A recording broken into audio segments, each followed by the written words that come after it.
Hello and welcome to Reading with Mr. White. I'm Mr. White, and if you're the sort of person that likes nothing more than to have a good book read to you, then you are in the right place. Today we're going to be looking at the Nowhere Emporium. Okay, you want to have a little look at that?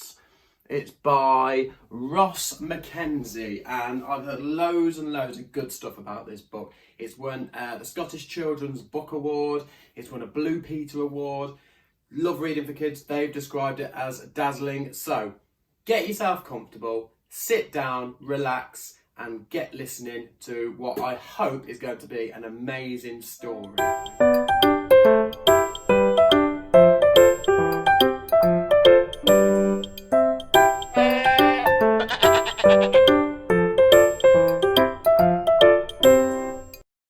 Without further ado, hope you're sitting comfortably. I know I am. Here we go.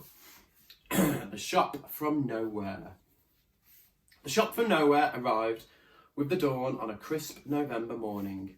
Word travelled quickly around the village, and by midday the place was abuzz with rumour and hearsay. Oh, there were 4 shops in the row yesterday. Today there's 5. Did you hear? It sits between the butchers and the ironmongers. The brickwork is as black as midnight, and it sparkles strangely in the light. By evening time, a curious crowd had begun to gather round the mysterious building.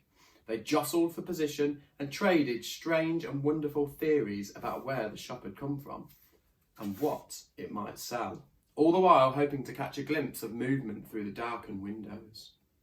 The shop was indeed built from bricks the colour of midnight, bricks that shimmered and sparkled under the glow of the gas street lamps. Blocking the doorway was a golden gate so fine and intricate that some wondrous spider might have spun it. Over the windows, curling letters spelled out a name. The Nowhere Emporium. There was a glimmer of movement in the entrance, and a ripple of excitement passed through the crowd, and then silence fell. A silence so deep and heavy that it seemed to hang in the atmosphere like mist. The shop's doors swung open, the fine golden gate turned to dust, scattering in the wind. The air was suddenly alive with 100 scents. The perfume of toasted coconut and baking bread, of salty sea air and fresh fallen rain, of bonfires and melting ice. A dove emerged from the darkness of the shop and soared through the air, wings flashing white in the blackness. The enchanted crowd watched as it climbed into until it was lost to the night, and then, as one, they gasped.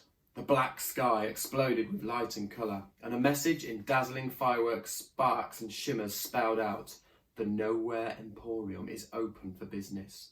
Bring your imagination." The writing hung in the air just long enough for everyone to read it, and then the words began falling to the ground, a rain of golden light. The crowd laughed in delight, reaching out to catch the sparks as they fell. Everybody who gathered outside the Emporium was entranced. No one had ever seen a spectacle such as this.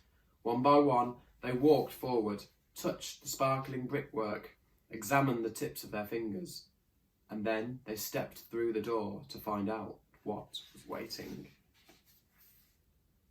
2 days later, when the shop had vanished, a stranger arrived in the village. He was polite, and he paid for his room with stiff new banknotes. But something about him, his startling height perhaps, or the hungry look in his cold blue eyes, troubled the villagers. He asked questions about a shop built from midnight bricks, but the tall man couldn't find a single person in the village who could recall the Emporium. Within a day, he too was gone, and all trace of these strange events faded from the history of the place. Those who'd walked through the Emporium's doors had no memory of anything they might have seen inside. More importantly, none of them recalled the price of admission, the little piece of themselves they'd given for a glimpse of the Emporium's hidden secrets and wonders. "Bring your imagination," the sign in the sky had requested. Ooh, what do you think to that then? Okay, so that's the end of the prologue. Nice little introduction to our story, but quite a few questions, I think. Where did the shop come from? Who knows? Where did it go? I don't know. Why couldn't anybody remember anything about the shop? And it mentioned at the end about the price of admission. What little piece of themselves do you think they had to give up to get into this strange shop, this strange emporium? We're going to find out more when we read the next chapter. In the meantime, make sure you like the video, make sure you subscribe, I think it's down there, and leave any comments that you want below, and then keep checking back when we'll be reading chapter 1. I'll give you a little clue. Chapter 1 is called A Chance Encounter.